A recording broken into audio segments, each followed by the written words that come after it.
Assalamualaikum warahmatullahi wabarakatuh dan salam sejahtera untuk kita semua. Apa yang membuat sepeda loncer ketika di kayu? Ya, betul, biring. Biring adalah komponen yang banyak terdapat di sepeda. Ada biring untuk hub dan prehab, bottom bracket, headset, pedal, dan pulai RD. Biring biasanya terbuat dari bahan baja, bulat dan pejal. Akhir-akhir ini lagi tren biring yang terbuat dari bahan keramik. Diklaim bahwa biring keramik memiliki ketahanan yang tangguh dan kelonceran perputaran biring. Benarkah begitu? Sepadankah apa yang kita dapatkan dengan harga yang jauh lebih mahal dari biring baja? Mari kita lihat secara mendetail. Sebelumnya, terima kasih bagi yang sudah subscribe, dan bagi yang belum, mohon bantuannya untuk subscribe biar kita tambah semangat dalam membuat video. Biring keramik. Biring keramik terbuat dari bahan keramik silikon nitrida S13N4. Memiliki titik lebur yang sangat tinggi. Bahan keramik dikenal sangat keras, 8,5 pada skala Mohs. Intan memiliki skala 10. Mahalnya harga jual biring keramik salah satunya disebabkan oleh biaya produksi yang tinggi. Proses peleburan yang membutuhkan suhu antara 1300 derajat Celcius sampai 1400 derajat Celcius dalam atmosfer nitrogen. Tentu membutuhkan peralatan dan SDM yang canggih dan berbiaya mahal. Bentuk biring keramik lebih bulat dengan permukaan yang lebih halus dan ukuran yang lebih seragam, menyebabkan gesekan berkurang sehingga akan lebih sedikit energi yang dibutuhkan untuk memutar pedal atau memutar roda. Jadi, biring keramik lebih tahan terhadap beban yang besar, lebih licin dan seragam, dan tidak membutuhkan pelumas, sehingga terbebas dari pemeliharaan.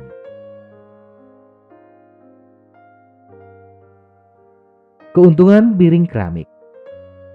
Berdasarkan klaim dari Managing Director Keramik Speed, keuntungan biring keramik adalah penghematan hingga 9 watt dengan bantalan keramik speed di hub, pulai RD, dan bottom bracket dibandingkan bila menggunakan biring standar dari baja.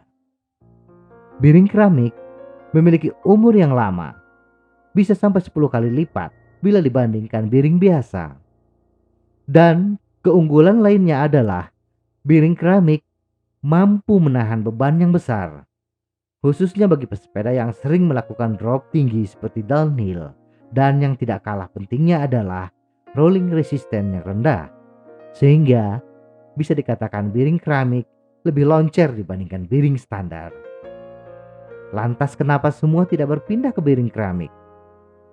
Dari paparan sebelumnya, biring keramik begitu tangguh, memiliki manfaat yang hebat. Lantas kenapa produsen komponen sepeda tidak menggunakan biring keramik? Semakin banyak yang memproduksi, harga jualnya pun akan semakin turun. Klaim lebih loncer. Biring keramik memang memiliki permukaan yang lebih halus, bentuk yang seragam, dan kepejalan yang tinggi, sehingga diklaim lebih loncer. Berkurangnya gaya gesek hanya akan terasa terhadap penghematan energi bila biring berputar 20.000 rpm, dan perputaran yang cepat ini hanya terdapat di komponen mesin-mesin industri atau rotor pesawat drone. Biring keramik yang diaplikasikan di bottom bracket, maksimum rpm-nya hanya 130 rpm.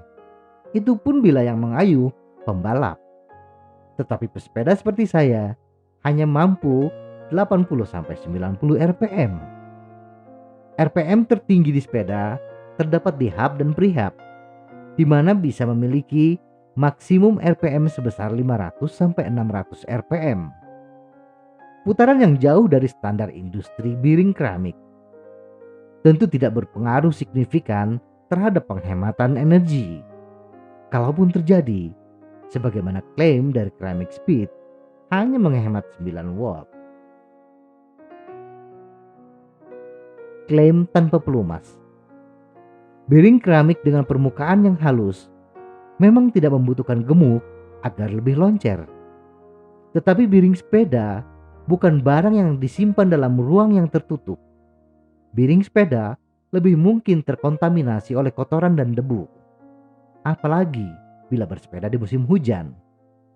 Biring yang tidak menggunakan gemuk ketika terkontaminasi oleh debu dan kotoran, bukannya pergerakan loncer yang didapat, tetapi pergerakan biring akan terasa kasar dan berpasir. Klaim lebih pejal. Kepejalan suatu benda berefek kepada fleksibilitas benda tersebut. Benda yang terlalu pejal tidak menyerap guncangan yang diterimanya, tetapi meneruskan guncangan tersebut ke bidang lain.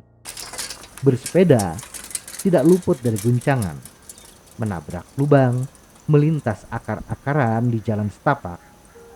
Nah, benturan ini akan sedikit diserap oleh biring baja. Tetapi bagi biring keramik, guncangan tersebut akan menjalar ke pesepeda melalui situ. Permasalahan harga. Dari sekian banyak klaim, ternyata kita ketahui manfaat biring keramik hanya bisa dirasakan pada kondisi tertentu. Dan kalaupun bisa kita rasakan, hanya bisa menghemat tenaga sekitar 9 watt. Rata-rata pesepeda santai memiliki power 100 watt.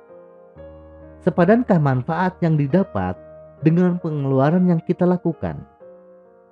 Bottom bracket ceramic speed PF30 Shimano MTB di pasaran online dijual kisaran 6,5 juta. Bandingkan dengan bottom bracket Shimano Dura-Ace BBR 9100 yang dibanderol seharga 600 ribuan. Biring keramik hampir 10 kali lipat biring biasa.